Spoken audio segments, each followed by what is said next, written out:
வணக்கம். இதழ் டிஎன்டிஆர் வானொலியின் இன்றைய மாலை நேர பிரதான செய்திகள் வாசித்து வழங்குபவர் ரவிசக்தி ரவிச்சந்திரன்.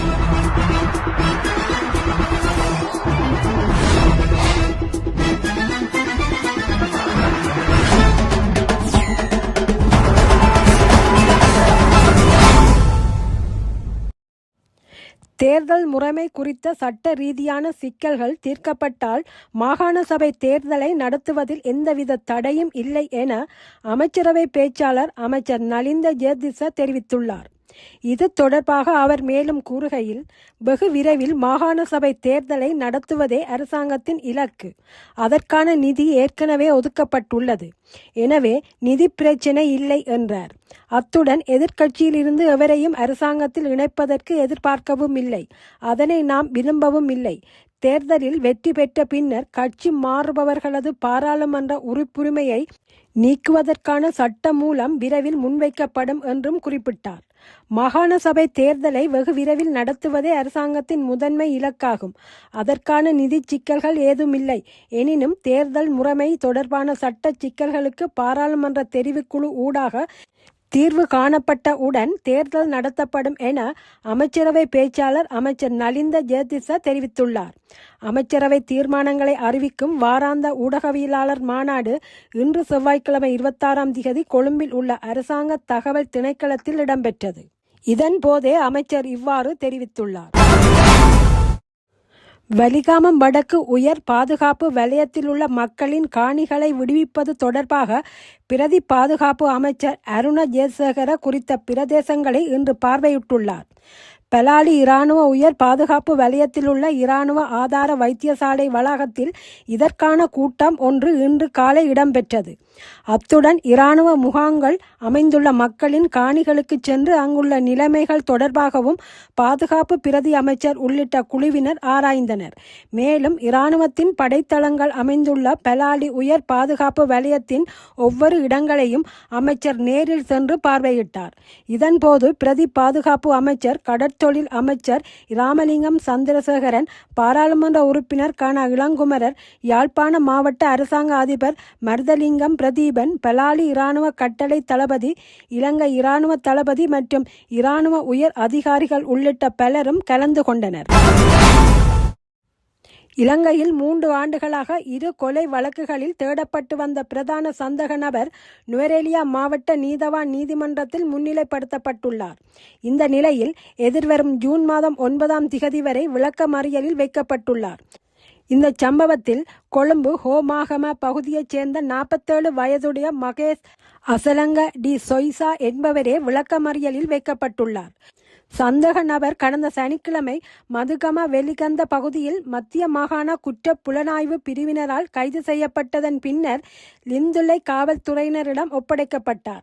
சந்தக நபர் 2023 ஆண்டு தலவாக்கலை கிரேட் வெஸ்டர்ன் மலைப்பகுதியில் பெண்ணொருவர் கழுத்து நெரித்து கொலை செய்யப்பட்ட சம்பவம் மற்றும் தலங்கம பகுதியில் 57 வயது பெண்ணொருவர் கழுத்தறுத்து கொலை செய்யப்பட்ட சம்பவம் ஆகிய 2 வழக்குகளுடனும் தொடர்புடையவர் என காவல்துறையினர் தெரிவித்துள்ளனர். இலங்கைக்கு எந்தவித நிபந்தனைகளும் இன்றி ஆதரவளிக்க பாகிஸ்தான் தயாராக உள்ளதாக இலங்கைக்கான பாகிஸ்தான் உயர்ஸ்தானிகர் மேஜர் ஜெனரல் நயாட் நசீர் தெரிவித்துள்ளார். கமத்தொழில், கால்நடை வளங்கள், காணி மற்றும் நீர்ப்பாசன அமைச்சர் கேடி லால் நாத்தாவுக்கும் பாகிஸ்தான் உயர்ஸ்தானிகருக்கும் இடையிலான சந்திப்பொன்று நேற்று 25 கமத்தொழில் அமைச்சில் நடைபெற்றது. இதன்போது கருத்து தெரிவிக்கும் போதே உயர்ஸ்தானிகர் இவ்வாறு குறிப்பிட்டுள்ளார்.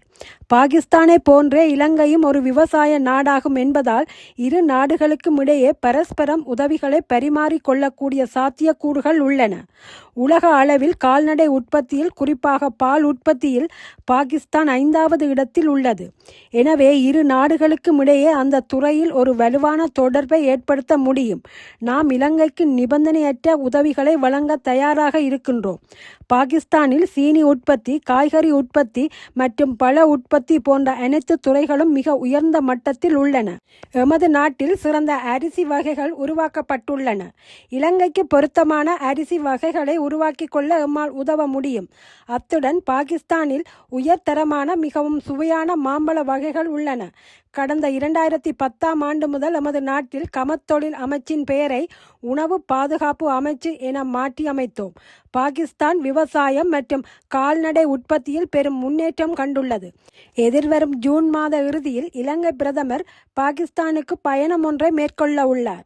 அதற்காக நாம் மிகுந்த ஆர்வத்துடன் தயாராகி வருகின்றோம்.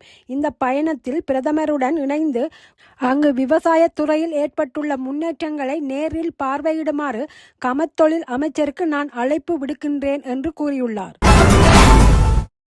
பிரான்ஸ் தலைநகர் பாரிஸில் பல பாடசாலைகளில் நடைபெற்ற குழந்தைகள் மீதான துஷ்பிரயோக சம்பவங்கள் வெளிச்சத்திற்கு வந்துள்ளன. இந்த சம்பவங்கள் கல்வி அமைப்பை அதிர்ச்சியடைய செய்துள்ளன. பெற்றோர்கள், மாணவர்கள், சமூக அமைப்புகள் ஆகியோர் கடும் கண்டனம் தெரிவித்து வருகின்றனர். சில ஆசிரியர்கள் மற்றும் பாடசாலை நிர்வாகிகள் மீது குற்றச்சாட்டுகள் சுமத்தப்பட்டுள்ளன. மாணவர்களின் பாதுகாப்பை உறுதி செய்ய வேண்டிய இடத்தில் குழந்தைகள் துஷ்பிரயோகத்திற்கு ஆளாகி இருப்பது பெரும் வேதனையை ஏற்படுத்தி உள்ளது. பிரான்ஸ் அரசு மற்றும் கல்வி அமைச்சகம் இந்த சம்பவங்களை தீவிரமாக விசாரித்து வருகின்றது. பாதிக்கப்பட்ட மாணவர்களுக்கு உளவியல் ஆலோசனை மற்றும் பாதுகாப்பு நடவடிக்கைகள் எடுக்கப்படுகின்றன. சமூக ஆர்வலர்கள், குழந்தைகள் பாதுகாப்பு என்பது கல்வி அமைப்பின் அடிப்படை பள்ளிகளில் இப்படிப்பட்ட சம்பவங்கள் நடப்பது மிகவும் கவலைக்குரியது. கடுமையான சட்ட நடவடிக்கைகள் எடுக்கப்பட வேண்டும் என வலியுறுத்தியுள்ளனர். இந்த சம்பவங்கள் வெளிப்படுவதால் பெற்றோர்கள் தங்கள் குழந்தைகளின் பாதுகாப்பு குறித்து அதிக கவலை கொண்டுள்ளனர். பாடசாலைகளில் பாதுகாப்பு விதிகளை வலுப்படுத்த வேண்டும் என்ற கோரிக்கை அதிகரித்து வருகின்றது. பாரிஸ் நகரம் முழுவதும் இந்த சம்பவங்கள் கல்வி அமைப்பின் நம்பகத்தன்மையை கேள்விக்குறியாக்கியுள்ளன. தெற்கு ஈரானில் உள்ள ஈரானிய ஏவுகணை தளங்களையும் கண்ணி வெடிகளையும் பதிப்பதற்கு முயன்ற படகுகளையும் குறிவைத்து அமெரிக்க இராணுவம் புதிய தாக்குதல்களை நடத்தியுள்ளதாக தெரிவித்துள்ளது. இந்த தாக்குதல்கள் தற்காப்புக்காகவே மேற்கொள்ளப்பட்டதாகவும், ஈரானிய படைகளால் ஏற்படும் அச்சுறுத்தல்களிலிருந்து எங்கள் படைகளை பாதுகாக்கும் நோக்குடன் திட்டமிடப்பட்டதாகவும் அமெரிக்க மத்திய கட்டளை பிரிவு தன் அறிக்கையில் தெரிவித்துள்ளது. தற்போதைய போர் நிறுத்தத்தின் போது நிதானத்தை கடைபிடித்து அமெரிக்க இராணுவம் தமது படைகளை தொடர்ந்து பாதுகாத்து வருகின்றது என்று மத்திய கட்டளை பிரிவின் செய்தி தொடர்பாளர் கேப்டன் டி ஹக்கிங்ஸ் கூறியுள்ளார். அமெரிக்காவுடனான பேச்சுவார்த்தைகளில் சில முன்னேற்றங்கள் ஏற்பட்டுள்ளதாகவும், ஆனால் மோதலை முடிவுக்கு கொண்டுவரும் ஒப்பந்தம் உடனடியாக ஏற்படாது என்றும் ஈரான் வெளியுறவு அமைச்சக செய்தி தொடர்பாளர் இஸ்மாயில் பாகாய் கூறியுள்ள நிலையில் இந்த தாக்குதல்கள் நடந்துள்ளன. இத்துடன் இதழ் TNTR வானொலியின் இன்றைய பிரதான செய்திகள் நிறைவடைந்தன. மீண்டும் ஒரு செய்தி தொகுப்போடு உங்களை சந்திக்கும் வரை விடைபெற்றுக் கொள்வது ரவிசக்தி ரவிச்சந்திரன். நன்றி, வணக்கம்.